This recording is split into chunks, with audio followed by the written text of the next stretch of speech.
continuar con las mesas temáticas que tenemos en el coloquio. Bueno, en esta ocasión, esta mesa trata sobre, bueno, son trabajos, se van a presentar trabajos que centran su quehacer casualmente, bueno, en huertos urbanos, ¿no? Sobre todo como herramientas de transformación social. Entonces, bueno, la primera ponencia, titulada Más allá de la soberanía alimentaria, incidencia social de la huerta escolar en territorios marginalizados del Perú urbano. Voy a pasarle la palabra a mi colega Cintia Ruiz y ella va a presentar al resto de los autores y bueno, adelante. Muchas gracias. Tenía uno aquí. ¿Funcionan los dos? Ah, tú ya tienes este. Sí, vale, gracias. Bueno, pues buenos días. Muchas gracias por acompañarnos en esta presentación.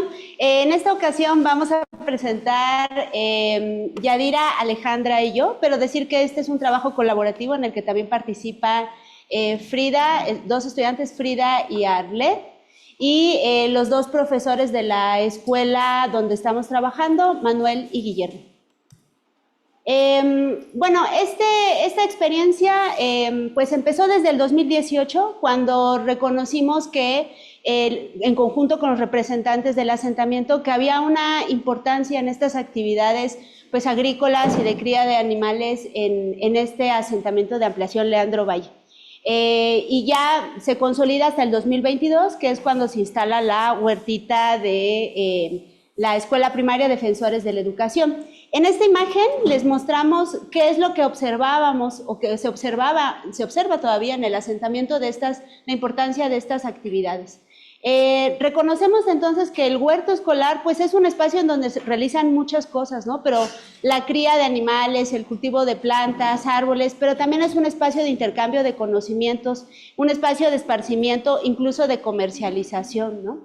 Y una cosa que también nos parece importante mencionar es que este huerto está ubicado en un asentamiento en el periurbano de Morelia, que como ustedes saben, pues el periurbano es un espacio de mucho dinamismo, mucho crecimiento urbano, pero también esta interfaz urbano-rural, ¿no? Donde todavía se mantienen estas prácticas agrícolas de cría de animales, ¿no? Y además es un espacio en donde se generan ciertas estrategias para pues la supervivencia, ¿no? Estrategias para mantenerse, digamos, en estos espacios. Entonces nos parecía importante decir esto para entonces presentar nuestra experiencia. Esta es una imagen del día de la instalación del huerto para que vean un poco cómo empieza. Aunque el huerto inicia como una iniciativa del Grupo de Ambientes Urbanos y Periurbanos del SIGA, es importante decir que transitó hacia un trabajo colaborativo en los 3 años en los que estuvimos colaborando o que hemos estado colaborando. En un inicio fue financiado por 2 proyectos de investigación. Aquí abajo dejo los nombres, uno de financiamiento de CONACYT y otro de financiamiento de PAPIT de GAPA.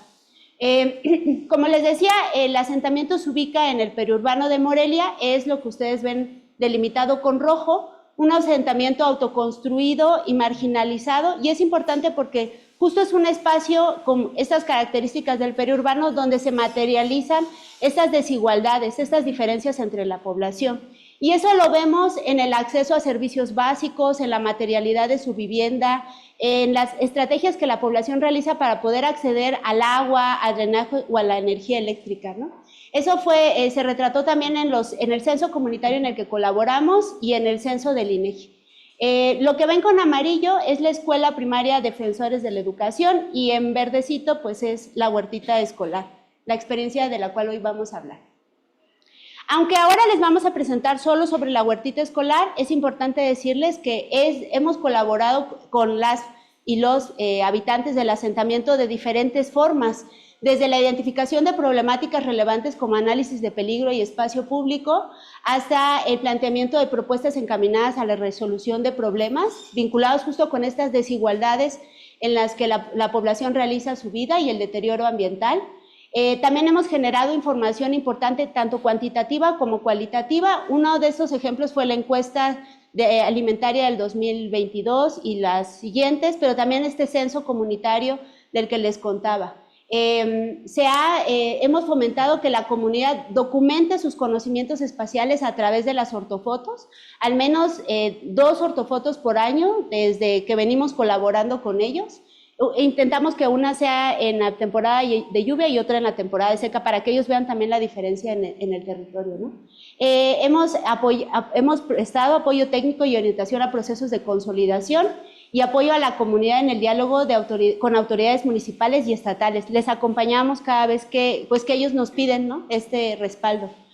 También, y en este ejemplo les vamos a mostrar la implementación de la huerta escolar.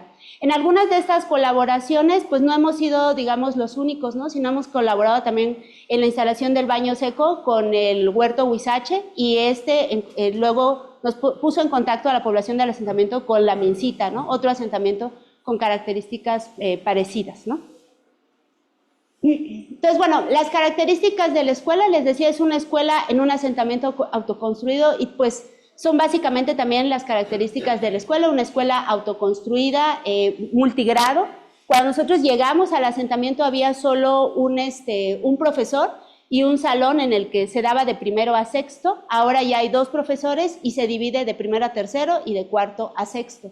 Pero bueno, eso nos muestra las carencias en las que se realiza pues las actividades en la escuela, ¿no? Junto a ello, carencias en la infraestructura, la materialidad de la escuela, pero también en los servicios básicos. Agua, solo tienen agua por pipa, no tienen drenaje y tienen una letrina, y tienen acceso a electricidad a través de mufas comunitarias. Ven aquí también, este fue el día de la instalación. Una cosa que nos parece importante resaltar es que en la escuela hay un trabajo colaborativo muy importante, y eso lo vimos cuando empezamos a trabajar este proyecto de la huerta.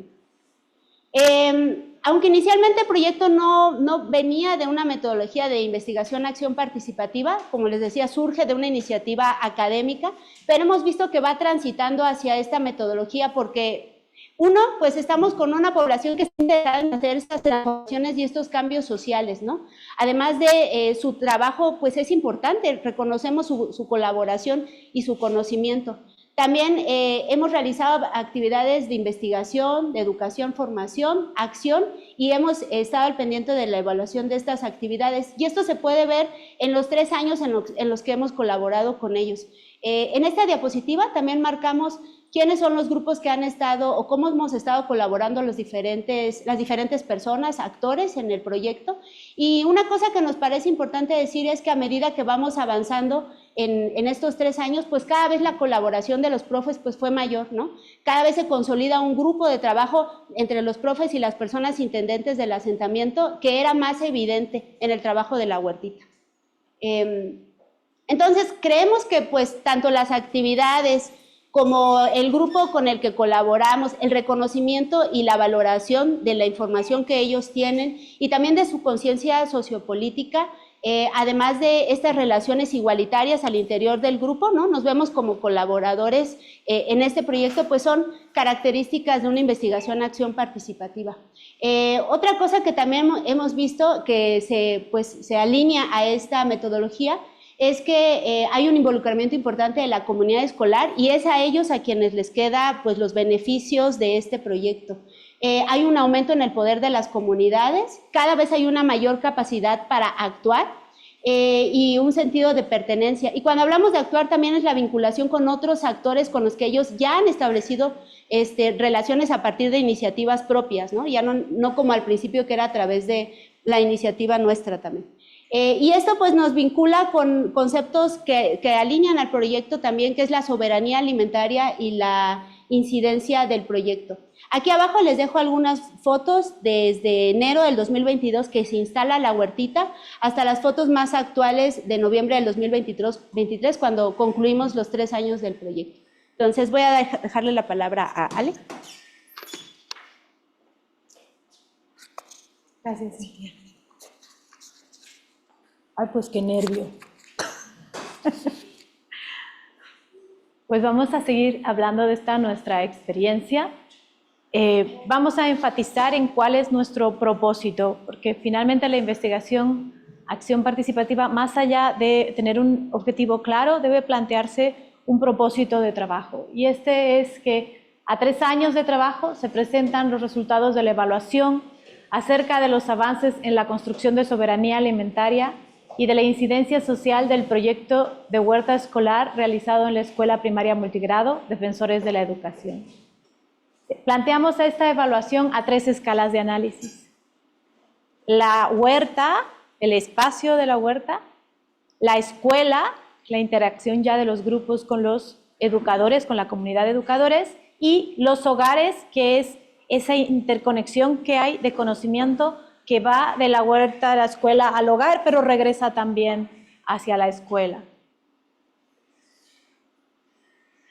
Nos planteamos claramente los conceptos que íbamos a utilizar como un cimiento común de diálogo, ¿no? Porque luego teníamos diferentes entradas teórico-conceptuales y dijimos, no, como equipo es necesario que se definan la forma en la que, el ente en el que vamos a evaluar, con el que vamos a evaluar nuestras experiencias, que eran muy diversas. A lo largo de 3 años se hicieron muchísimas cosas y se vieron muchas cosas. Y entonces trabajamos con el de soberanía alimentaria de vía campesina, que es el derecho de todo pueblo a alimentos nutritivos y adecuados, producidos de manera sostenible, así como el derecho a decidir sobre un propio sistema y técnicas alimentarias y de producción.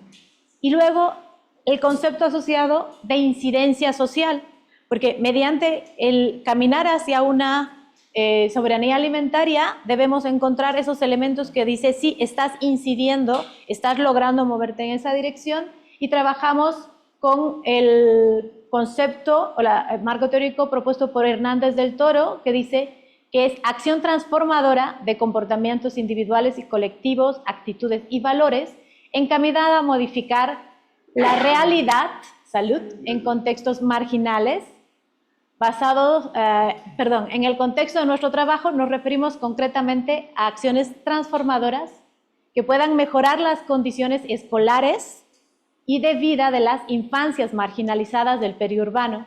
Estas acciones surgieron a partir del proceso de construcción de soberanía alimentaria. Bueno, la parte de la recolección de datos, ¿no? Estamos ahí trabajando, pero también hay que empezar a recolectar información y a medir, ¿no? En este marco de investigación acción participativa, y para eso se realizaron diferentes momentos y técnicas de recolección. Primero, investigación participante, observación participante, investigación situada, ¿no? Que es cada persona constantemente observaba y registraba todo aquello que iba percibiendo y compartiendo en este proceso de hacer la huerta y lograr que sobreviva más de 2 años, ¿no? Porque el periodo de vida de los proyectos escolares de huertas es de 2 años. Entonces la intención era, a ver, vamos a hacer las cosas de tal manera que duren un poco más. Luego se realizaron encuestas y un censo también dentro de la comunidad para encontrar las líneas bases y los elementos de comparación, ¿no? De los diferentes parámetros que se necesitaban conocer o medir. Se hicieron entrevistas tanto en hogares, incluso durante las encuestas, pero específicamente también a la comunidad de educadores de la escuela. Y lo que decíamos, el registro sistemático de información, creo que tengo que picarle aquí. El registro sistemático de información era que constantemente registrábamos para cada actividad qué se había observado, qué se veía, qué se hizo, qué percibíamos, cómo veíamos el sistema, qué estaba pasando, cómo estaban los actores, y se hacía un registro, o sea, se escribía, se hacían documentos. Ya me apuró. Ok, los resultados. A nivel de huerta, ¿sí? Soberanía alimentaria en la huerta, es la primera escala de atención que se trabajó, y en contacto directo con las infancias y el coaprendizaje, que se da entre participantes y niñeces. Específicamente sobre soberanía alimentaria, los aprendizajes asociados a esto es que empezó a implementarse la producción agroecológica de alimentos seguros, el cuidado del huerto, el cuidado del agua. Las infancias aprenden y se divierten en el huerto. Las infancias prácticamente hacen todas las actividades de cuidado del huerto bajo la supervisión de los profesores. La promoción de valores y acceso a alimentos nutritivos, y pongo esta de insistir, persistir, resistir y nunca desistir, porque en la escuela cada año hay un grupo nuevo de niños, hay un ciclo nuevo, hay un recambio, hay estudiantes pues que se van y hay que volver a trabajar. Entonces es un ciclaje esto de lograr que se implemente la dinámica de cultivar los valores. Son niños que llegan con muchísima agresividad, ¿no?, a los espacios de colaboración, y poco a poco hemos visto cómo las infancias mayores van transmitiendo de manera más tolerante, respetuosa y cuidadosa sus conocimientos a los más pequeños. Entonces se han promovido valores o se observan valores como la paciencia, la constancia, porque saben que si descuidan el huerto, se olvidan de él, pues las plantas se mueren porque es un espacio seco, necesitan riego, y como hay escasez de nutrientes para otros tipos de animales, también pueden entrar plagas muy fácilmente si no se atiende. ¿Okay? Hubo incidencia social, y esta es la que resume la incidencia a nivel de huerta, que es sí hubo incidencia, ¿no? En el tema de identidad y sentido de pertenencia, los niños, las niñeces, en realidad los niños y niñas, dicen es nuestro huerto, es nuestra escuela y este es nuestro huerto, nosotros lo hicimos. Incluso ese tipo de frases, ¿no?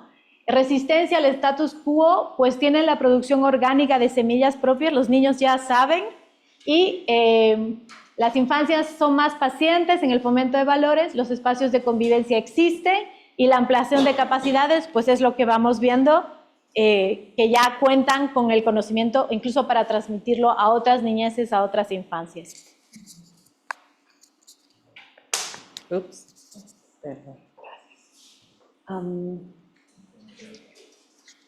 Bueno, queríamos saber si había, si la idea de soberanía alimentaria no solamente se quedaba en el huerto, ¿no? Muchos de los estudios que hemos revisado con relación a la construcción de soberanía alimentaria se quedan a nivel de huerto. Entonces, lo que queríamos era un poco saber qué había pasado a nivel escolar.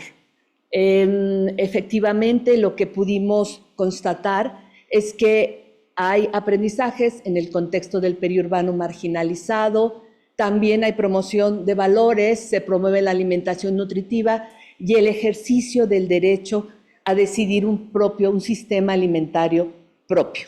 Esto nos parece muy interesante porque, por ejemplo, el cuidado del agua efectivamente no se queda solamente dentro del huerto, ¿no? Esto también es algo que se promueve a nivel escolar, ¿no? El trabajo colaborativo en torno a la alimentación y el cuidado del ambiente está pues muy presente. Ustedes pueden ver, estas son algunas fotografías de la construcción del baño seco, donde hubo una colaboración enorme, ¿no? No solamente por parte de los profesores, sino de las infancias colaboraron muchísimo al hacerlo, y otros grupos con los que tenemos pues una relación importante. Lo mismo el compromiso ambiental, ¿no? La idea del composteo, del baño seco, pero también la reforestación. Miren, arriba se ve, por primera vez se instala una milpa en un área bastante considerable de la escuela, que sale del huerto, ¿no? Entonces, es bien interesante ver esta parte, y la reforestación, la participación en campañas de reforestación, que eso tampoco había sucedido antes, ¿no? Se promueve también la alimentación nutritiva. Como pueden ver, hay una producción de autoconsumo, y algo que es bien importante. O sea, no solo importa que se produzcan verduras saludables, orgánicas, sino que los niños se las coman, y que se las coman con gusto. O sea, eso es algo impresionante de ver, ¿no? Hay una preparación de alimentos en el huerto de la escuela a la hora del descanso. Eso, por supuesto, cuando hay suficiente producción y cuando hay recursos también suficientes, ¿no? Hay repartición de plantas para ser cocinadas en casa. Nosotros teníamos dudas si realmente se las llevaban para que se las cocinaran en casa y no las tiraban por ahí. Ahorita les vamos a enseñar que sí se las cocinan en casa, ¿no? Y después la repartición de plantas también para cuidar y cultivar en casa, ¿no? Hay concursos de recetas con ingredientes del huerto, como pueden ver, se hizo un concurso súper interesante, y hay talleres de preparación de alimentos. Ejercicio del derecho a decidir el propio sistema alimentario. Lo que hemos visto es que las personas de la escuela cada vez ejercen su derecho a decidir. Decidir qué es lo que quieren sembrar y dónde lo van a hacer, cómo y quiénes cuidarán las plantas, pero también definen qué se hará con la siembra y sobre todo cómo se van a preparar los alimentos. Entonces, nos parece que eso es algo muy interesante. Con relación a incidencia social a nivel escolar, hay dos fotografías que son muy interesantes. Esta de acá es el escudo escolar. Es el escudo escolar con una plantulita del huerto. Ellos han institucionalizado la imagen del huerto dentro de la escuela. Y ahorita, y del otro lado, pues podemos ver a las infancias que están trabajando en el baño seco y cómo realmente también cooperan, también colaboran y demás, ¿no? Y bueno, tratando de resumir un poco todas las incidencias que encontramos, las pudimos agrupar como en 8 aspectos de incidencia social. Estos aspectos nos parecen muy importantes, pero más importante nos parece en cómo se entrelazan unos con otros.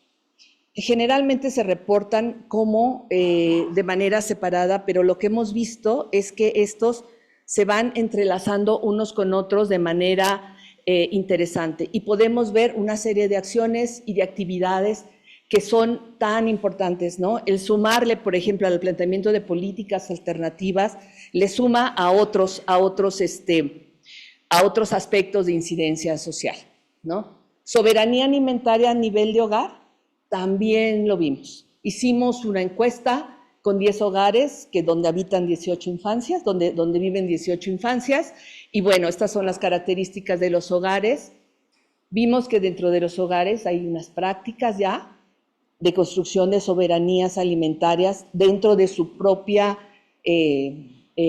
contexto, ¿no? Y esfuerzos. ¿Cómo contribuyen las infancias a la soberanía del hogar? Pues de esta manera, ¿sí? Hay una serie de aprendizajes, de valores, de acceso a alimentos cultivados. Me gustaría que vieran, estos son los platillos que ellos dibujaron en la escuela en una actividad, de cómo sus mamás les cocinan las plantas que llevan del huerto, ¿no? Cómo ayudan y se hacen cargo de los huertos familiares. Eso nos parece fundamental porque eso no sucede en todas las casas. Ya hicimos un estudio más amplio y nos dimos cuenta que esto es una diferencia muy importante. Y bueno, ¿se puede pensar en formas de incidencia social en el hogar? Sí. Hay un empoderamiento muy grande de las infancias, ¿no? Hay una ampliación de capacidades y acciones de incidencia por sí mismas, hay adquisiciones de valores y hay inclusión social, ¿no? Las madres ven que sus hijos tienen más amigos, a las madres ven que los niños pues les gusta más la escuela, etcétera, etcétera, ¿no? ¿Hay obstáculos en la escuela? Sí, y muchos. Están del lado izquierdo y esto nos lo dicen los profes, ¿no? Muchísimos obstáculos. Pero también hay muchos sueños. Y esto nos dice a 3 años que la huerta, las personas que están en ellas quieren continuar. Y eso nos habla de un proyecto que está teniendo pues éxito, ¿no? Y está teniendo éxito por muchas razones. Ya después, si quieren, contestamos algunas preguntas. Y bueno, estas son algunas de las conclusiones, ¿no? La huerta escolar evidentemente ha sido una herramienta valiosa y una estrategia pedagógica eficaz de aproximación a procesos de soberanía alimentaria y también estos procesos que se generan en la huerta se extienden hacia el entorno escolar y familiar, ¿no? Esto nos parece que es fundamental, ¿no? Y a partir de los procesos que surgieron en la construcción de soberanía alimentaria dentro de la escuela, pues surgen acciones transformadoras, tanto en la huerta como en la escuela y en el hogar, ¿no? Que están orientados a mejorar, por un lado, las condiciones precarias de la escuela y por el otro, la vida de las infancias en el contexto en el que ellos se enfrentan, ¿no? Y bueno, aquí estamos nosotras trabajando en la huerta y los dos que están en círculo pues son los profes, ¿no? Aquí estamos trabajando en una red que hicimos de huertos escolares y populares, justamente con el afán de seguir apoyando a esta escuela y a otras más que nos han pedido apoyo para esto. Y pues con esto concluimos. Gracias.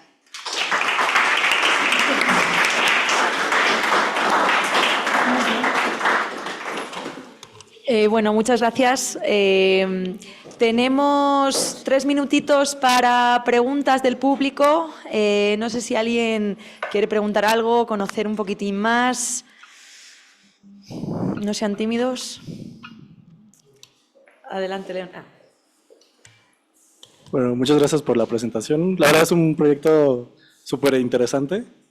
Y bueno, yo tengo la duda sobre, bueno, en los procesos colaborativos, el aprendizaje y la transformación no es unidireccional. Entonces quería saber de ustedes qué les transformó, qué les cambió, ¿no?, al estar trabajando en este proyecto.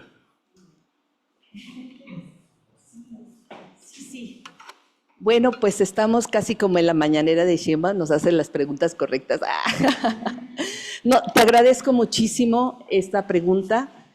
Justamente hemos platicado mucho con relación a lo que ha cambiado. Yo te digo lo que ha cambiado en mí. Yo tengo un huerto en casa, me dedico a mi huerto, es un huerto orgánico. En mi huerto experimento y lo que experimento lo llevo a la escuela y lo que aprendo de la escuela lo llevo a mi huerto, ¿sabes?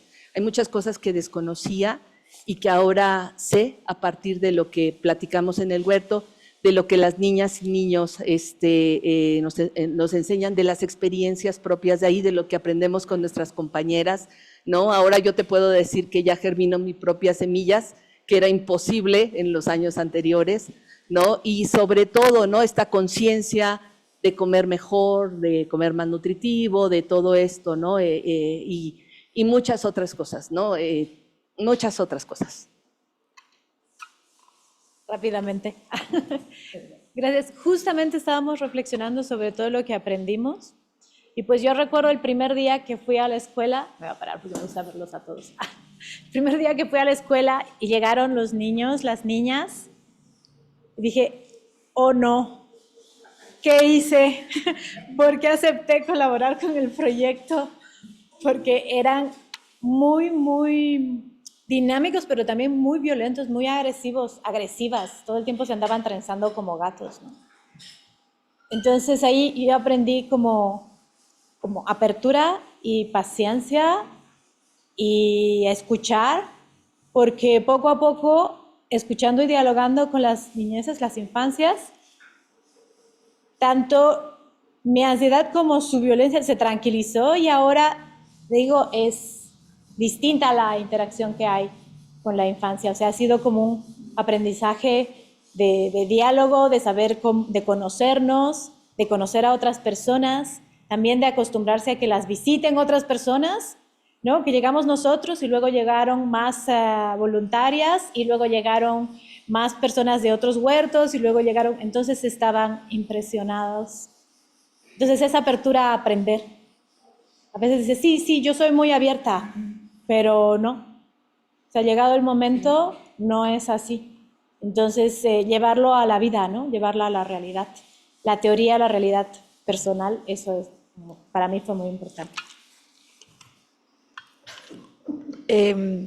Perdón, estamos sobre el tiempo. Si todo el mundo se ajusta a los tiempos, vamos a tener unos 10 minutos al final para poder seguir las preguntas. Han quedado personas con ganas, pero pasemos a la siguiente presentación. En este caso viajamos a Jalapa. No sé si Juan Camilo ya está conectado. La siguiente ponencia se titula Siembra en la ciudad en el contexto de la urbanización, el caso de Jalapa, Veracruz. Así que, bueno, yo no me entretengo más y le doy la palabra a Juan Camilo. Ya sabe que tiene 20 minutos, así que adelante. Hola, ¿qué tal? Buenos días, ¿se escucha bien? Sí, perfecto. Perfecto. Pues bien, yo vengo a compartir con ustedes este trabajo que es parte de mi tesis doctoral en el posgrado en Ciencias de la Sostenibilidad del IES de la UNAM. Y bueno, entre colaboración con algunos colegas y amigos, hemos desarrollado este trabajo como parte de, pues, acercarnos al conocimiento de la agricultura urbana en Jalapa, Veracruz, una ciudad que es emblemática por la gran cantidad de huertos que hay en la ciudad.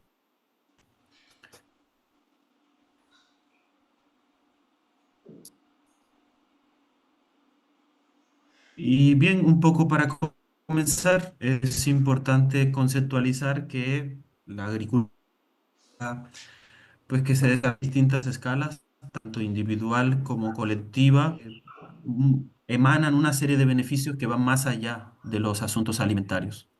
Estos múltiples beneficios incluyen eh, procesos formativos, reconstrucción de tejido social, defensa del territorio, procesos de educación ambiental, entre otros, lo cual en conjunto contribuye también a la biodiversidad urbana y a otros procesos ecológicos. Sin embargo, esta práctica es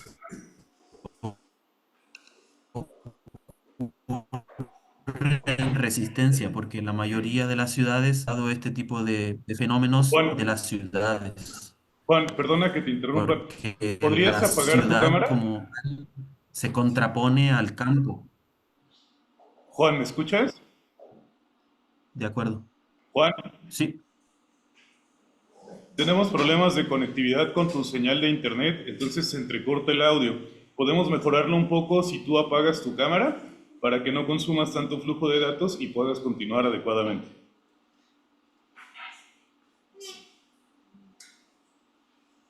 oh, creo que se trabó. Él es Juan. Juan, ¿nos escuchas?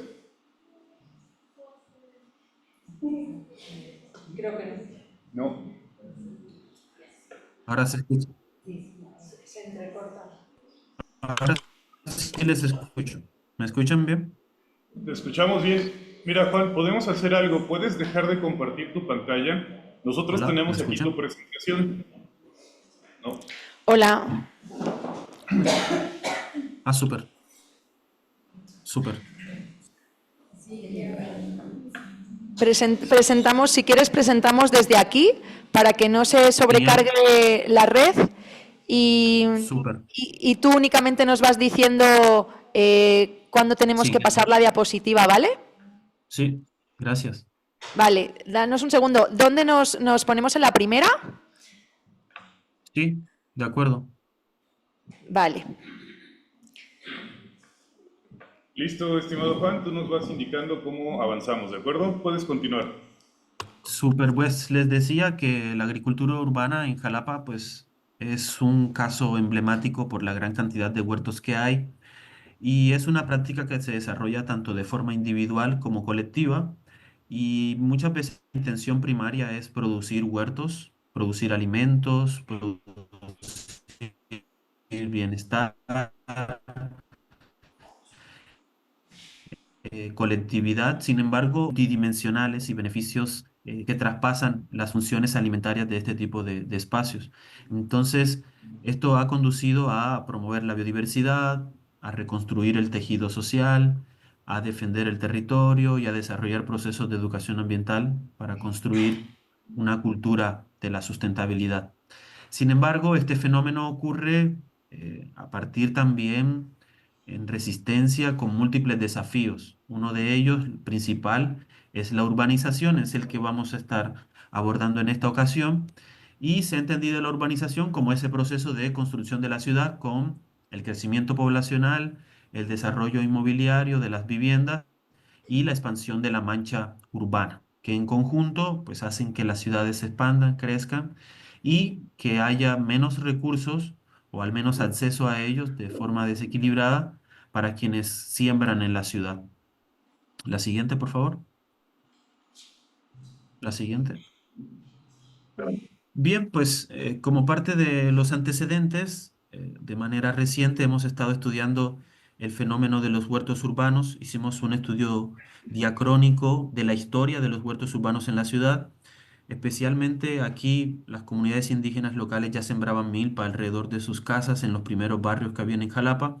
Y luego con la llegada de los españoles y el asentamiento de casas coloniales, haciendas, quintas, conventos franciscanos, los primeros que ocurrieron en América, traían también la costumbre de sembrar al interior de las casas. Entonces, hubo luego un sincretismo, se mezcló esto, la siguiente por favor, y ocurrió que de manera particular, a lo largo desde que Jalapa es considerada ciudad, después del México independiente, empezaron a ocurrir una serie de hechos, tanto impulsores como inhibidores de la agricultura urbana, los cuales han hecho que surjan nuevas manifestaciones. La siguiente.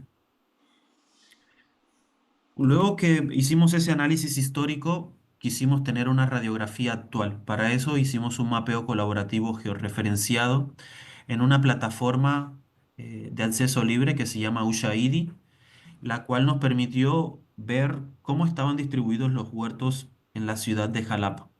Y bueno, esto fue con Ciencia Ciudadana, haciendo una difusión masiva, propiciando que la gente registrara sus distintos tipos de huertos, comunitarios o vecinales, educativos, caseros y otros, incluidos gubernamentales, en spa, restaurantes, iglesias y otros tipos de espacios. Una cartografía temática que posteriormente se regresó a la comunidad para promover la articulación de las iniciativas. ¿La que sí? Bueno, parte de esto también lo hemos estado documentando una vez teniendo estas ubicaciones de los huertos y validando sus ubicaciones exactas. Hicimos una cruce con con la capa de índices de marginación por colonia y nos dimos cuenta que la mayoría de los huertos se ubican en zonas con media y baja marginación, lo que nos indica que pareciera no ser un fenómeno asociado netamente a causas alimentarias, sino más bien a otros tipos de procesos no alimentarios como defensa del territorio, procesos de educación ambiental, ocio por parte de adultos mayores, entre otros. ¿La que sigue? Bien, esto nos ha permitido como empezar a jugar con otras capas y hacernos más preguntas cada vez que seguimos estudiando este fenómeno.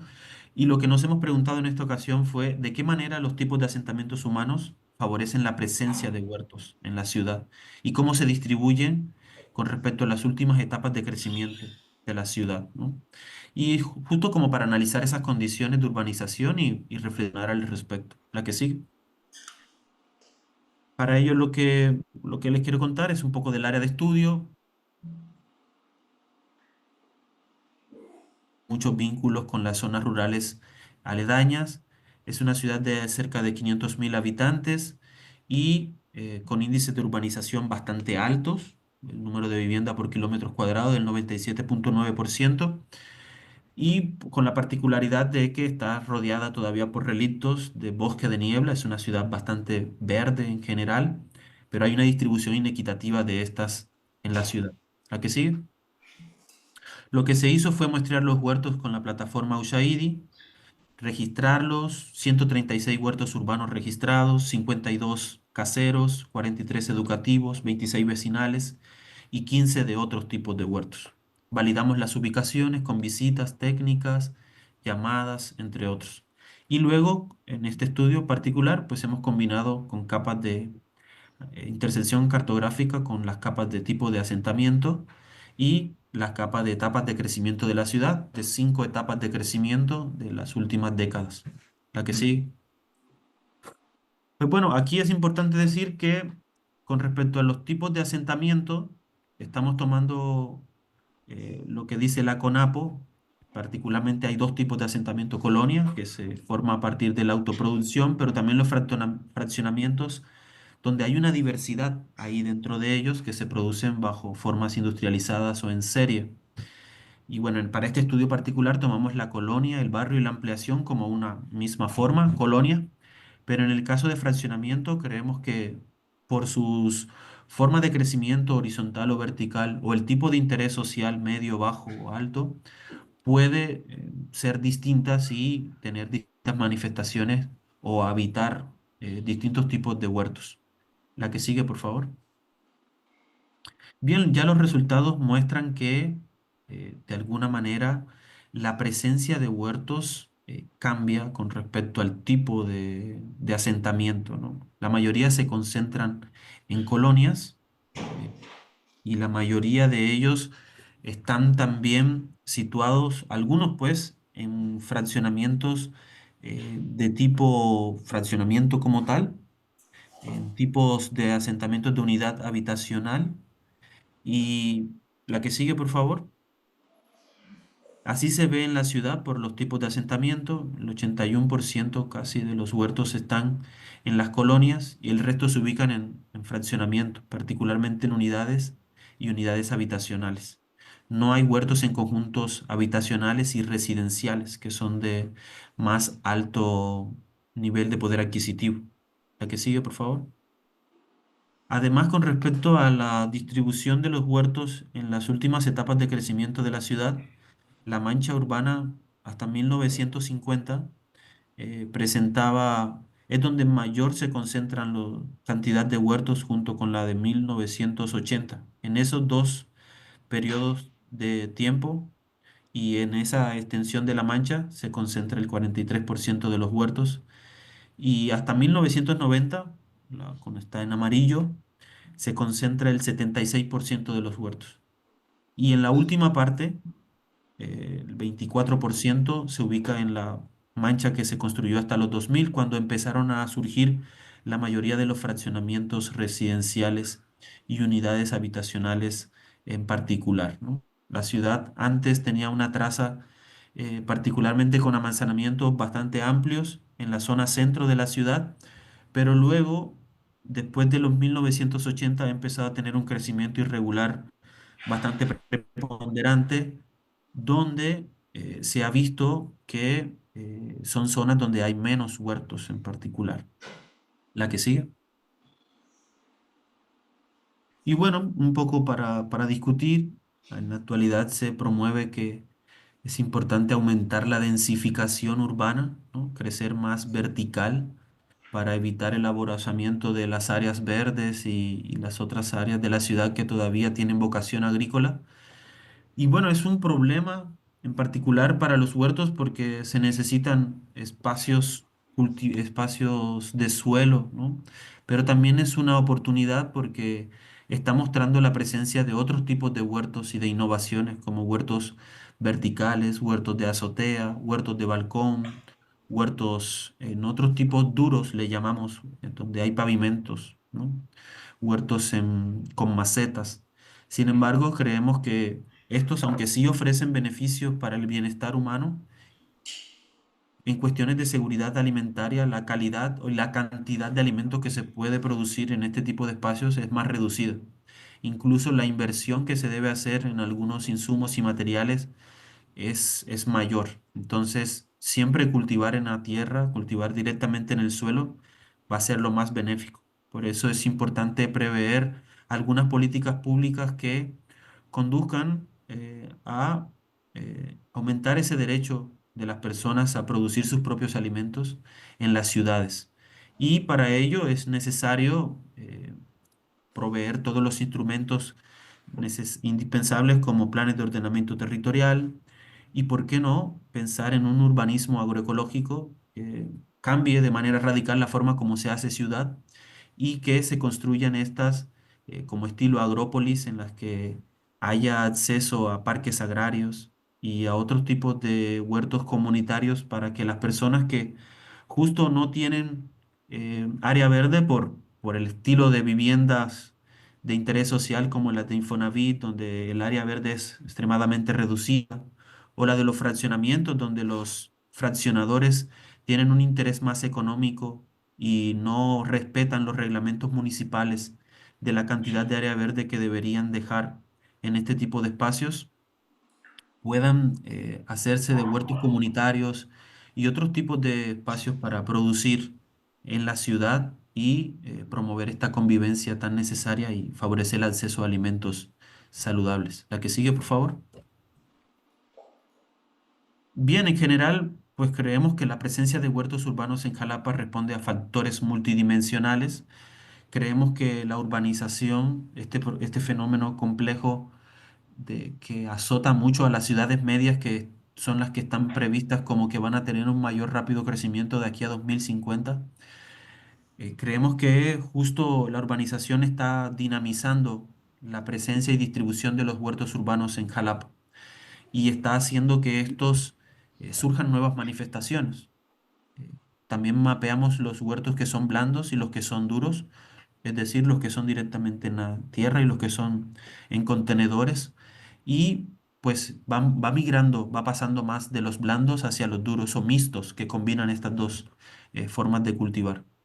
Entonces se requieren políticas sin duda para propiciar una planificación urbana sustentable que incluya la agricultura urbana como parte orgánica de crecimiento y el acceso a los alimentos en las ciudades.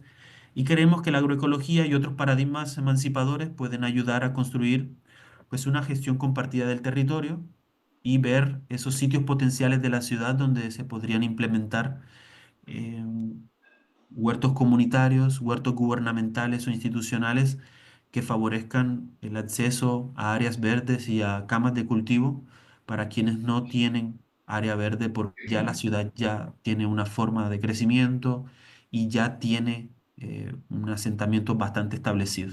Entonces, con eso quiero agradecer mucho y aquí estoy a disposición de cualquier pregunta. Muchas gracias.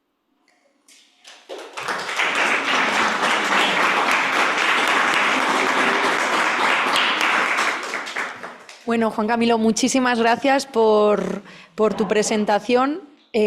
Súper interesante el proyecto.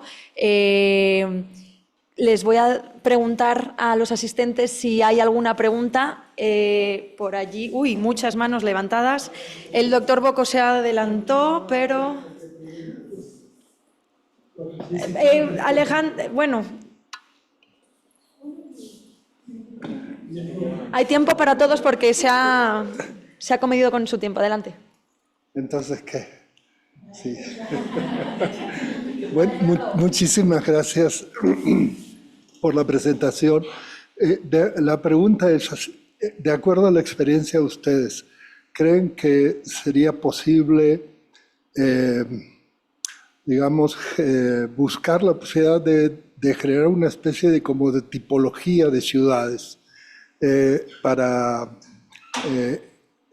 tanto diferiría, digamos, este tipo de enfoques en ciudades medias, por ejemplo, bueno, Jalapa, Morelia podría ser, o bien grandes ciudades? Es decir, esto con la idea de que este tipo de esfuerzos que son tan importantes pudieran matizarse en función de la proporcionalidad que se encuentra, digamos, entre diferentes magnitudes de ciudades, es decir, las ciudades medias, ciudades pequeñas, de cualquier tipo de categorización, o bien, si ustedes creen, ¿esto con qué propósito? De que los resultados que se obtengan en este tipo de investigaciones fueran extrapolables, no en términos cuantitativos, naturalmente, de productividad, sino en términos de aproximaciones. No sé si su investigación tiene la posibilidad de pensar en estas cosas. Gracias.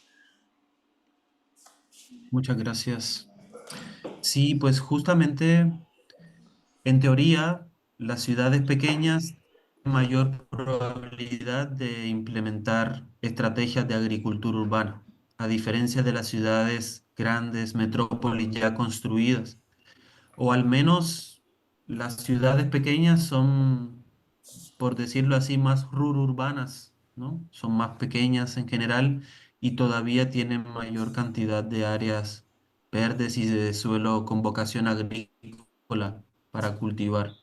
Entonces, sí, efectivamente es grandes.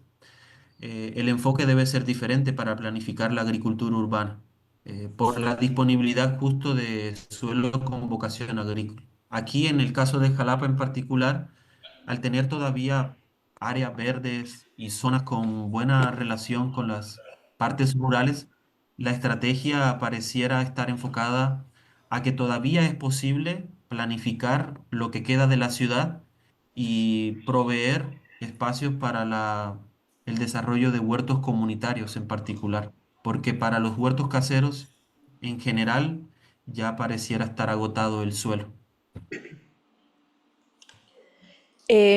Muchas gracias por tu respuesta. Vamos a darle la palabra a Alejandro, a otro colega, con otra pregunta para ti, Juan Camilo, y y luego ya seguimos con la siguiente presentación. Gracias. Bueno, primero muchas gracias por tu presentación. Mi pregunta está un poco alineada a la que hizo Gerardo sobre las tipologías urbanas. Creo que una de las conclusiones a las que tú arribas es bueno, no sé, suena un poco controversial desde el punto de vista urbano, en el que podría interpretarse que la densificación urbana es contraria a estos principios de cultivos urbanos, ¿no? De agricultura urbana. Sin embargo, esto podría pensarse que lo que estás pensando es en promover una forma de ciudad que sea cada vez más dispersa, cada vez más amplia en su ocupación del territorio, lo cual sería contrario a la sustentabilidad. Entonces quisiera saber más o menos cuál es la tipología que tú te estás imaginando que permitiría la ocurrencia de agricultura dentro de las ciudades. De acuerdo. Sí, básicamente aquí tenemos huertos caseros, comunitarios, educativos, institucionales, en diferentes espacios, ¿no? Y la ciudad como tal ya alberga este tipo de iniciativas. Y lo que está ocurriendo es que está migrando un poco la forma como se cultiva. Lo que la urbanización está provocando en la ciudad es otras expresiones de la agricultura urbana. Y estas expresiones están dándose por estos tipos de huertos cada vez más en espacios duros, en las azoteas, los balcones y demás. Entonces, lo que yo creo y considero que es indispensable es que para las personas que viven en casas, en viviendas, la oportunidad de tener área verde para cultivar es más reducida. Pero para poder solventar esto, es necesario crear más huertos comunitarios, huertos vecinales, huertos que permitan la confluencia de personas en áreas comunes. Y como ya ocurre en algunos otros lugares, como España, donde hay los parques agrarios de Madrid, o en Rosario, Argentina, donde ya está ocurriendo esto también, los parques agrarios, que permiten un poco descongestionar las intenciones de las personas de querer sembrar en la ciudad. Y bueno, estamos todavía explorando un montón este tipo de asuntos. Tenemos más preguntas que certezas en general. Y cada vez que estamos como excavando ahí, van surgiendo nuevas dudas. Entonces, apenas capaz no puedo hacer una respuesta totalmente completa a lo que estás ahorita pensando, pero queremos seguir explorando esto y aprendiendo en particular. Muy bien, pues muchísimas gracias. Yo me he quedado con las ganas de hacerte otra pregunta, pero a ver si tenemos suerte al final y te la puedo hacer. Seguimos viajando con los huertos urbanos y de Jalapa nos vamos a Ciudad Juárez. Vamos a tener ahora la presentación de una ponencia titulada Huertos urbanos, una vía a la sostenibilidad y al bienestar comunitario. Así que bueno, adelante Lourdes. El puntero creo que está por allá. El puntero, Adrián. Sí, gracias.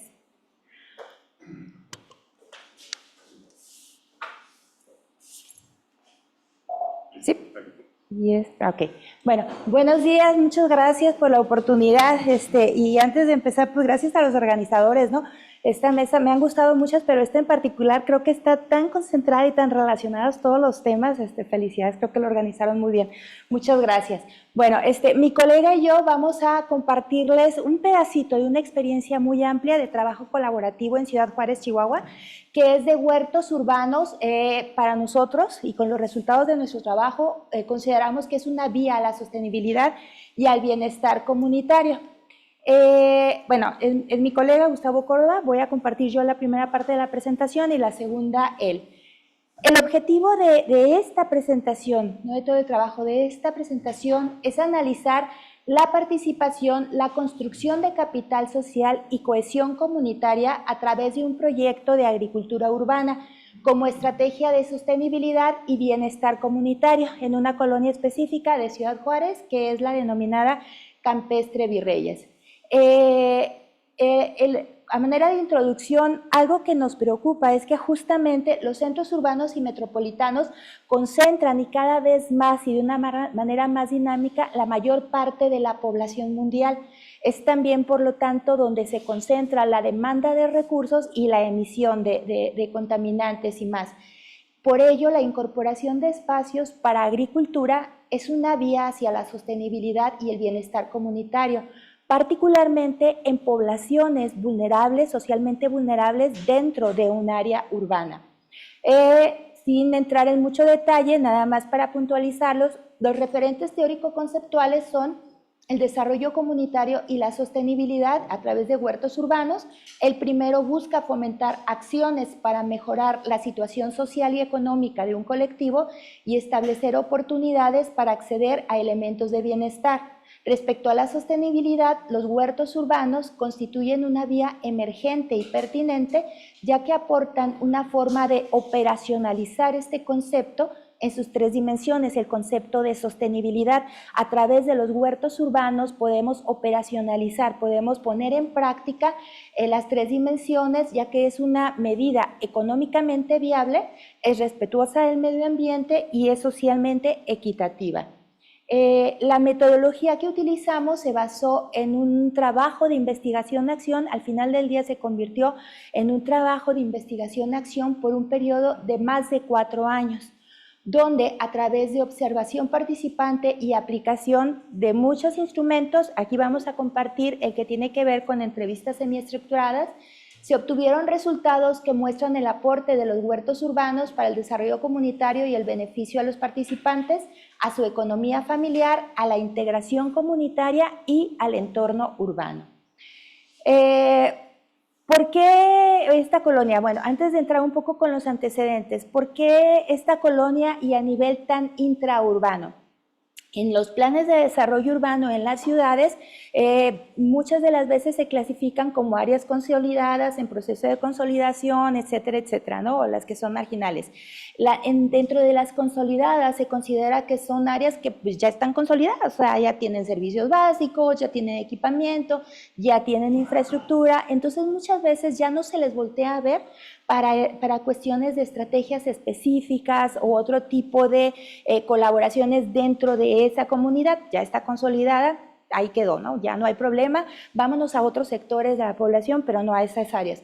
Pues justamente en este trabajo lo que vimos y los antecedentes de este trabajo que inicia hacia finales de 2019, la Fundación del Empresariado Chihuahuense se acerca al Colegio de la Frontera Norte, a nosotros, para comentarnos que ellos habían mandado a hacer, ahora sí que a pedido, un modelo de intervención social, un modelo integral para el desarrollo social.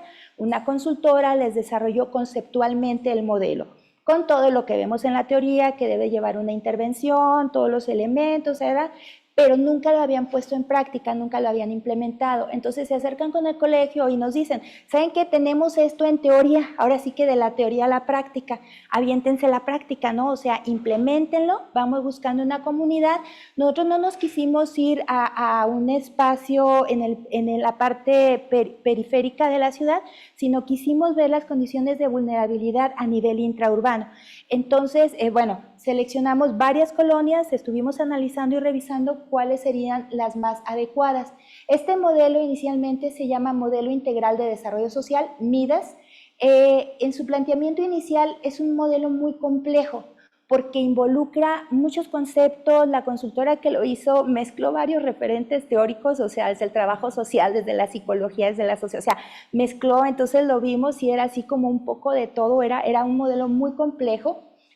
Y supone también la colaboración de distintas organizaciones y todos al mismo tiempo en la zona de intervención, o sea, es muy, muy complejo.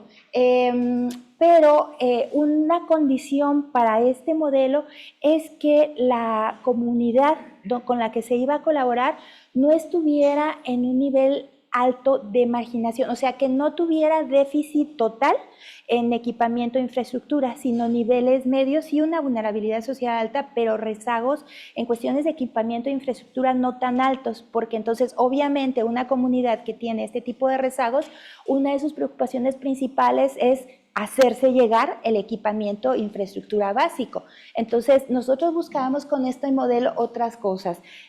Lo que este modelo busca fundamentalmente es fomentar la parte de participación social, el empoderamiento, empoderar a la comunidad, a los habitantes, y la formación de capital social, todo ello en conjunto para el desarrollo comunitario.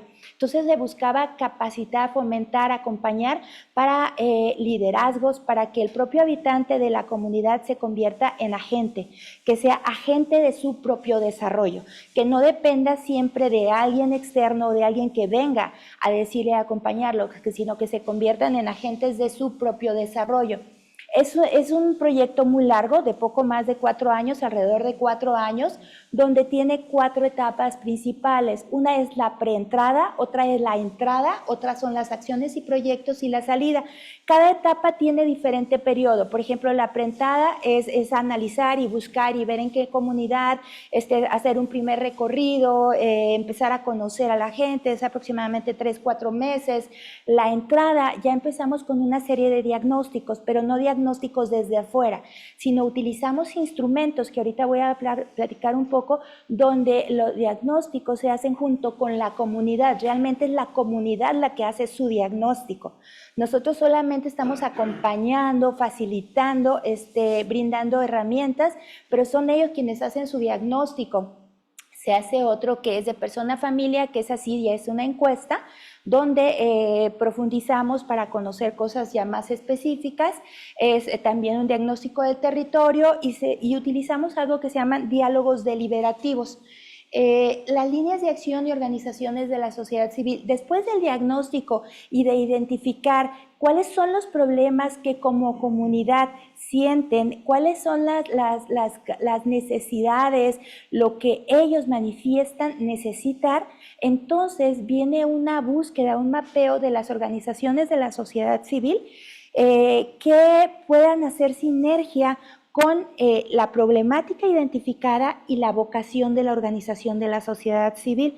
Por ejemplo, si hay cuestiones, de los problemas iniciales tenían que ver con cuestiones de mala alimentación, con necesidades de empleo, de actividades para generar recursos económicos, con problemas de salud como diabetes, hipertensión, con temas de adicciones, entre otros, ¿no? Esos son algunos.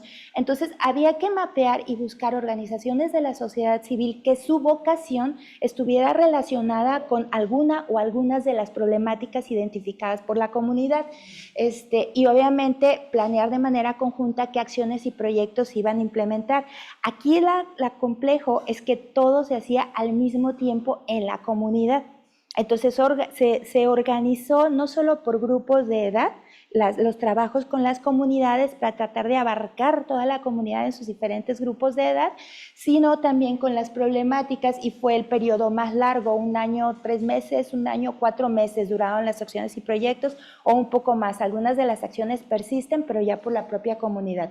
Y bueno, la salida se trata que salgamos del área, tanto la organización financiadora como quienes estábamos implementando, que somos un grupo de colegas, de 5 colegas, de investigadores, investigadoras, y la idea es que nosotros generemos un proceso que cuando salgamos, la propia comunidad continúe con sus actividades sin necesitarnos a nosotros. Es Ciudad Juárez, les presento, frontera con El Paso, Texas, y el área, la comunidad en la que participamos está aquí, en la colonia Campestre Vireyes, como lo verán, está casi en el centro físico de la zona urbana y pegado al aeropuerto. Aproximadamente son 70 hectáreas, una población de aproximadamente 6,000 habitantes, y esta colonia surge en 1959, pero por invasión. O sea, es una colonia que no fue creada en su momento, fue por invasión de tierras, por un comité de defensa popular, tiene cierto rezago en servicios y en equipamiento. Aquí está en imagen de satélite, esta es la colonia. Este es uno de los instrumentos que utilizamos, diálogos deliberativos. Tiene una técnica muy específica. Uno de los productos del proyecto es un manual para el promotor, Manual Midas 2.0, donde el promotor puede ir paso a paso si quiere replicarlo en otra comunidad, qué se hace.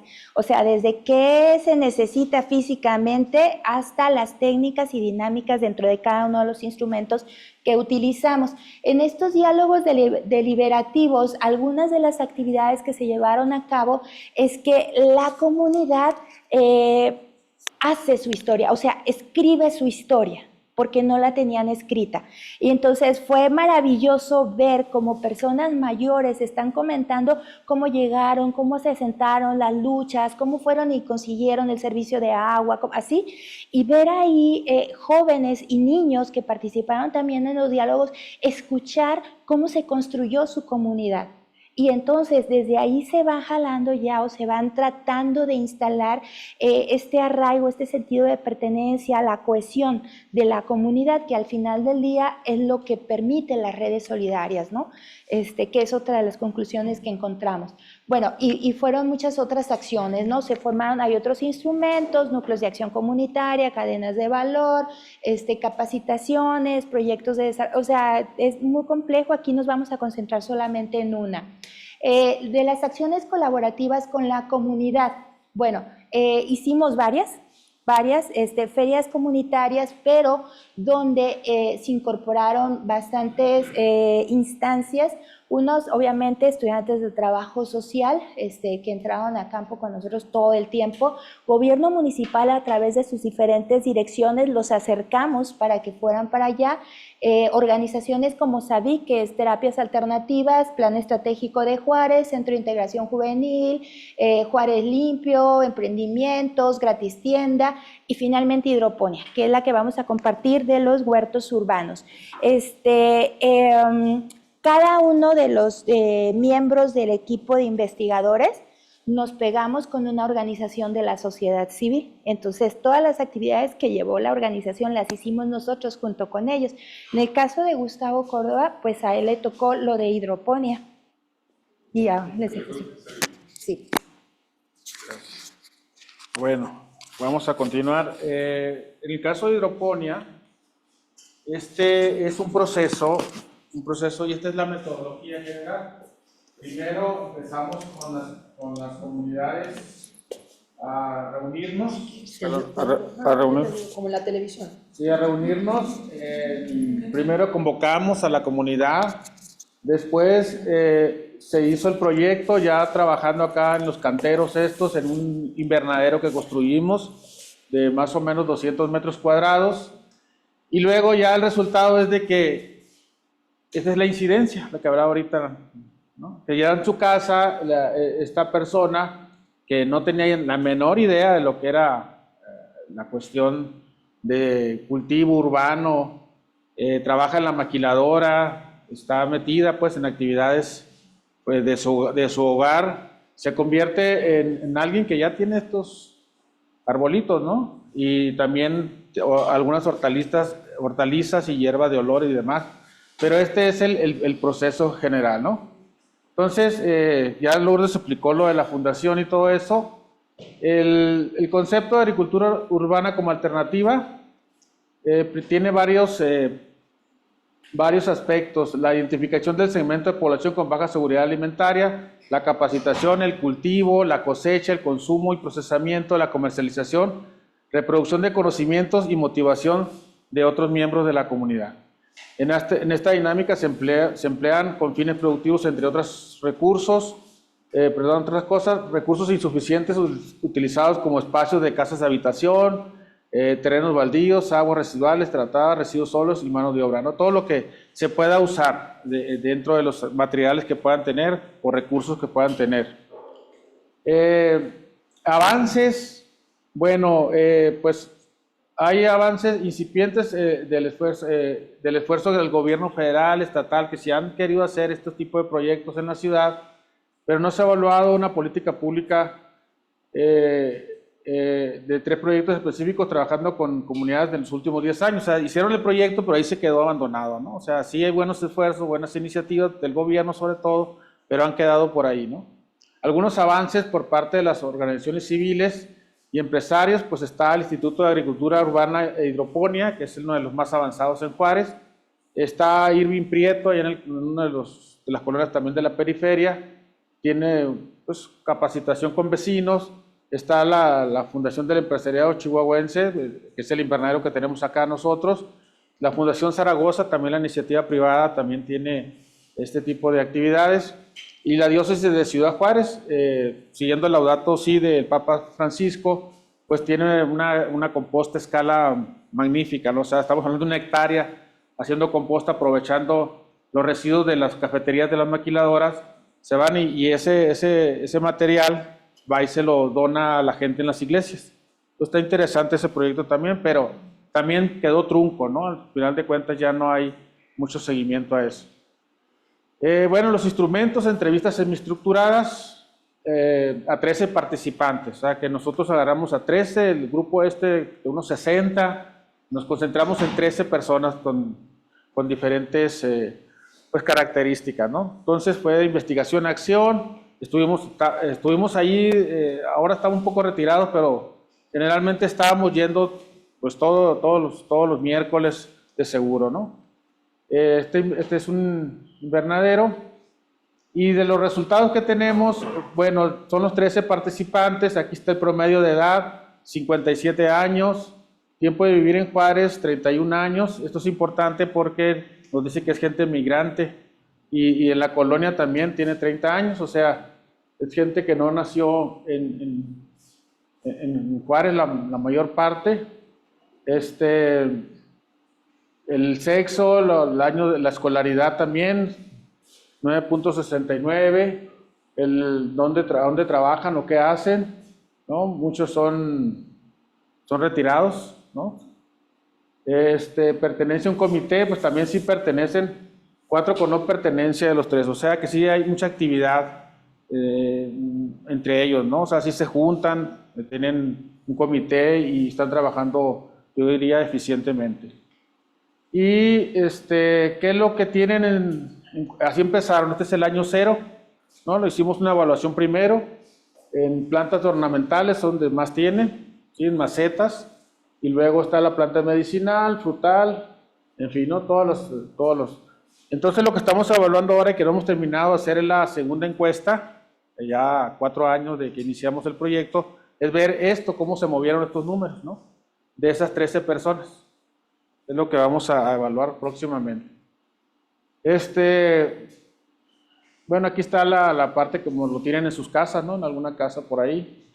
Y ya otras cuestiones que salieron de la entrevista, las motivaciones para participar en este tipo de proyecto. Unos porque les gusta, otros porque aprender algo nuevo, otros porque pues simplemente se enteraron ahí en el parque donde se reúnen generalmente los miércoles y hacen actividades de muchas cosas, pues ahí escuchó y ahí va al invernadero, ¿no? El invernadero es visible en la colonia, o sea, es una estructura ahí que aparece en una casa particular, por cierto, de alguien que tenía un espacio, un terreno ahí permitió que se hiciera el invernadero. Entonces, pues ahí están las opiniones de todos los participantes, sí, un acercamiento ya puntual con cada uno de ellos, yo soy cuate de ellos, nos las pasamos bien. O sea, de la misma cosecha que sacamos, ahí hemos comido cualquier cantidad de cosas. O sea, se han preparado alimentos hasta llegar a mermeladas, a hacer muchas actividades, ¿no? Pero sobre todo la cohesión social, ¿no? La parte esta de capital social importante, el empoderamiento, lo estamos observando nítidamente, que están avanzando bastante bien. Hacen actividades conjuntas, se proponen. Ya se han hecho amistades, ¿no? Así, entre ellas, son muchos los participantes, pero estamos hablando a 13 nomás.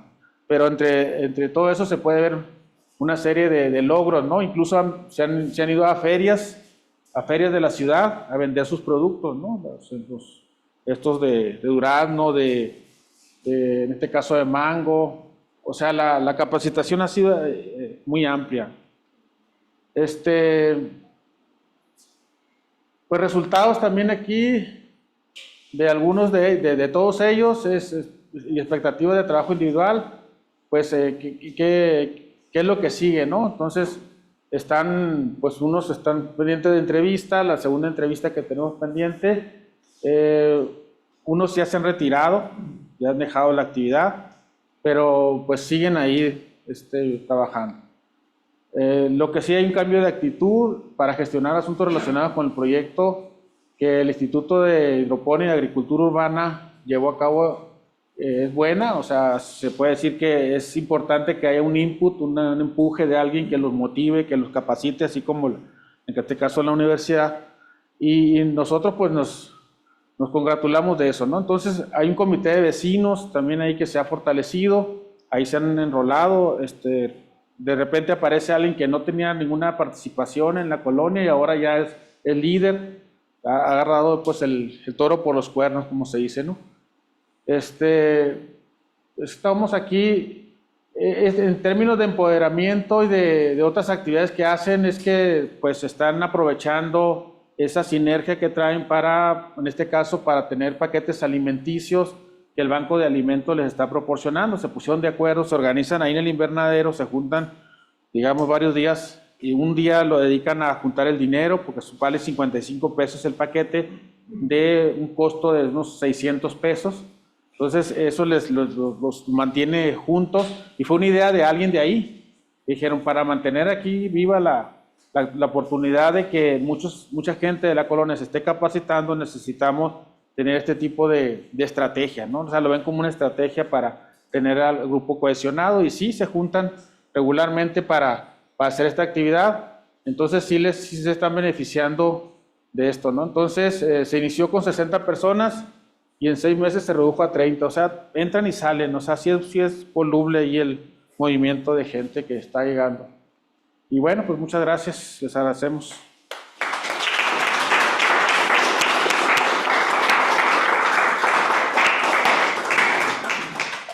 Bueno, muchísimas gracias por resumirnos estos 4 años de trabajo.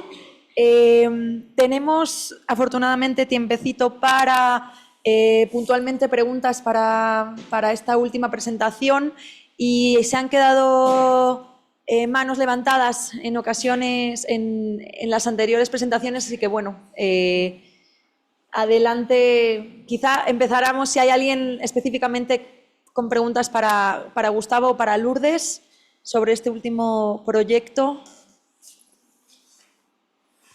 Ale.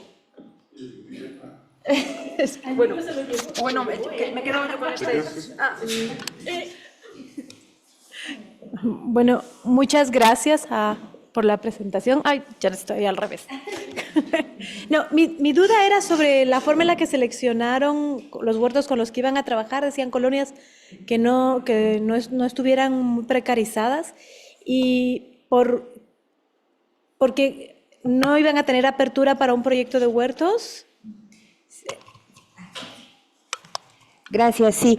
No porque o sea, no partimos del supuesto de que no iban a tener apertura, sino que partimos del supuesto de que las necesidades iban a ser priorizadas de manera diferente. O sea, si no tienen agua potable en sus domicilios, si no tienen drenaje, si no tienen las cuestiones de servicios básicos y equipamientos, y yo les digo, oye, vamos a hacer un huerto urbano, oye, no tengo ni agua, ¿no? Entonces, como que no era la vía, consideramos, o sea, el modelo tiene esos planteamientos que no es la vía. No significa que no haya necesidades de equipamiento e infraestructura, sí las hay. De hecho, varias partes de la colonia no tienen pavimento, o sea, pero creemos que este tipo de modelos o de trabajos, al incentivar actividades, esta fue una, pero hay como 5 organizaciones y cada organización con una agenda propia y cada organización con actividades propias. Creemos que a través de estas se fue formando y de eso sí dimos constancia porque hicimos análisis de instrumentos al inicio y al final, o sea, hacia la salida, en cuestiones de capital social, cómo estaban cuando entramos en el liderazgo, en empoderamiento y cómo estaban cuando salimos. Entonces creemos que a través de estas iniciativas es una vía para que el habitante de la comunidad sea su propio agente. y entonces ya lo que le falte de servicio, lo que le falte de equipamiento, que de hecho así pasó, al final del día, dentro de las participantes en algunas de las actividades, ellos mismos fueron y consiguieron la parte que faltaba de pavimentación, la barda que está perimetral al aeropuerto, era una zona muy insegura, oscura, consiguieron limpieza, trajeron colectivos, entre todos pintaron la historia de su comunidad en toda la barda, alumbrado, y eso ya no fue directamente como un propósito inicial del proyecto, sino a través de este tipo de actividades ellos lo hicieron. El supuesto inicial fue eso: si entramos a una comunidad donde le falta el 100% de absolutamente todo, pues obviamente lo que van a querer es tener cuestiones básicas como agua, ¿no? Ese fue el supuesto inicial. Gracias. Bueno, creo que eso también concuerda un poco con uno de los resultados que mostraba Juan Camilo, ¿no? Que veía cómo estaban, o sea, habían, digamos, cribado un poco por nivel socioeconómico y llamaba la atención, aparentemente después también de la presentación del primer proyecto, que estaba muy vinculado a esta vulnerabilidad, cómo la presencia de huertos estaba sobre todo en estratos socioeconómicos medios o incluso altos. Entonces, que quizá pudiera también vincularse con esto. Tenemos una pregunta por allí. Yadira me pidió primero la palabra, luego pasamos contigo, Sofía. Gracias. Gracias. A mí me gustaría preguntar en términos de capital social, ¿cuáles consideran ustedes que hayan sido los logros más importantes? Lo que hemos visto también a partir de los estudios que hemos tenido con el trabajo de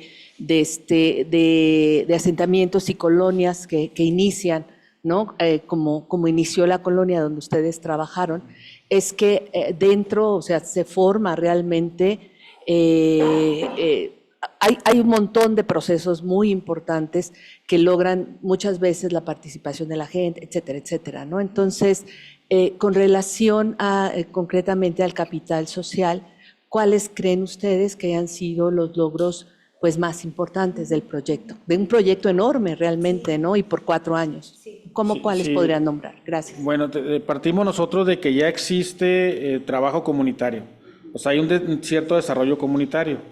Acá lo que hicimos nosotros es canalizarlo por ciertas actividades. Una de ellas fue la parte de huertos urbanos, o en este caso del invernadero, y lo que vimos es que la gente se comenzó a tener mucha confianza entre ellos, se sintieron capaces de realizar otras actividades como la que ponía hace ratito de lo que es los paquetes alimenticios.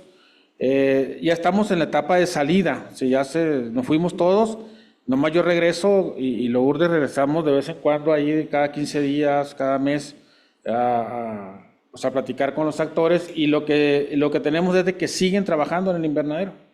O sea, se están preparando para ahora también empieza la temporada de siembra y están pues un grupo no tan grande como al principio, pero sí hay esa parte y queda la memoria de que ellos pueden reproducir eso en sus casas.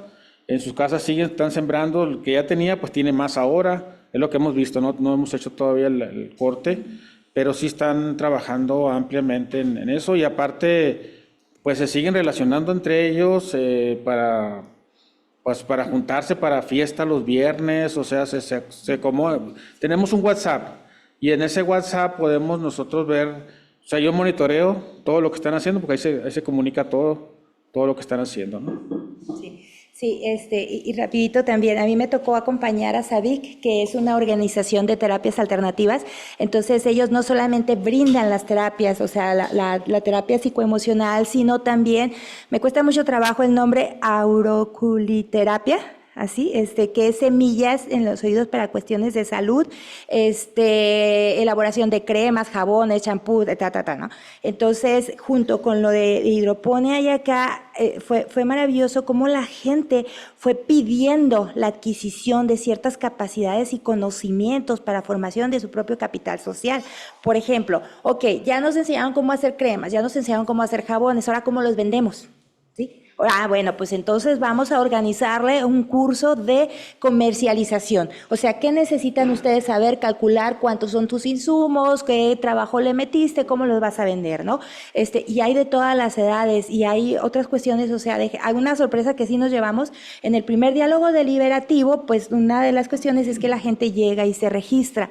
Y entonces de repente cuando nos decían, oye, es que no me puedo registrar porque no veo por la diabetes, pero en muchos de los casos no me puedo registrar porque no sé leer ni escribir, ¿sí? Personas mayores que la verdad yo, honestamente, no pensé que en una comunidad urbana, de las consolidadas, hubiera estas cuestiones de necesidades. Entonces, ellos mismos aprendieron, o sea, se dieron otros talleres, se dieron otras capacitaciones y aprendieron.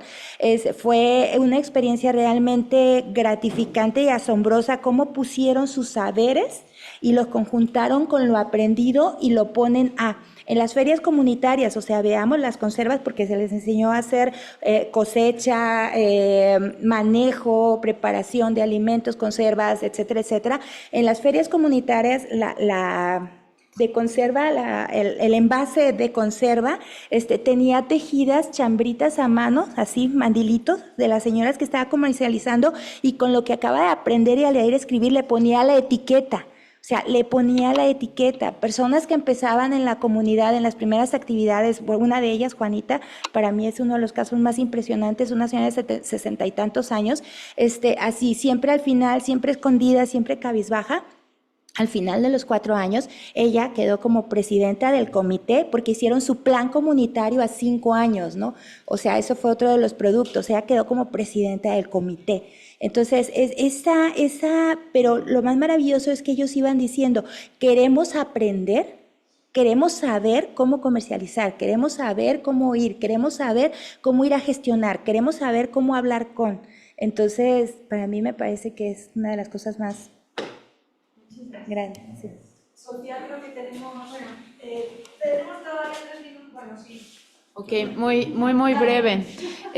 Bueno, yo veía en la lista de las participantes que estuvieron como intensamente ahí cercano el proceso y justo eso, veía que eran mayormente mujeres, excepto por un hombre, ¿no? Mi pregunta va en torno a esto, no sé si todas las personas que participaron fueron mayormente mujeres, o por qué se acercaron a este grupo mayoritariamente de mujeres y si hubo alguna indagación al respecto con esta perspectiva, ¿no? de género. No iba dirigido por género. Ellas se acercaron y son las que más participan. Ay, perdón. No iba dirigida por género, ninguna estrategia. O sea, se hablaba, el único espacio, o sea, al ser una colonia urbana no tienen espacios de encuentro, únicamente hay un parque casi al centro de la colonia que cuidan como oro molido y todo el mundo participa y todo el mundo activa. Entonces ahí iniciamos los acercamientos, ahí nos acercábamos y empezábamos a platicar, ahí pusimos mesas, ahí pusimos carpas, ahí empezábamos a hablar de lo que se pretendía hacer hasta que organizamos los diálogos deliberativos. No, ninguna estrategia fue dirigida a ningún género, a grupos de edad sí, después, porque algunas organizaciones como Paz y Bienestar tienen muchas actividades para niños y jóvenes, entonces sí va más dirigido, pero en el caso específico de hidroponía o de huertos urbanos eran mujeres. Sí, lo que pasa es de que pues también tiene que ver con la cuestión de su vida, ¿no? Ya son gente ya retirada, jubilada de la maquiladora, casi todos, amas de casa, se les facilitaba también por los horarios, que eran a las 3 de la tarde, 4 de la tarde, estar ahí, yo creo que por eso pues, se acercaron, aunque hombres actualmente hay como 3 nomás, sigue igual esa proporción, ¿no? O sea, como de 10 a 1, más o menos.